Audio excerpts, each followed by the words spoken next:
Well, they changed my shift at work. I am no longer a night shift guy. I am days. And this is what I'll have to look forward to every single day.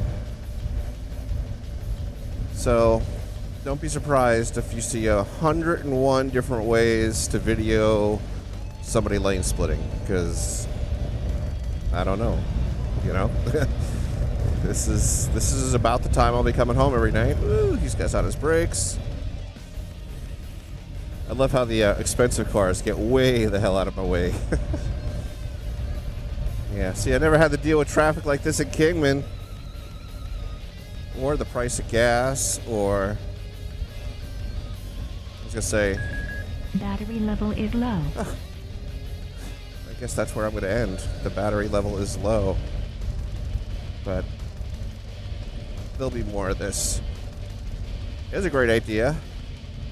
Let's make it legal to lane split, then put really big, ugly reflectors in each lane, so that when you ride on them, it feels like speed bumps. Great idea.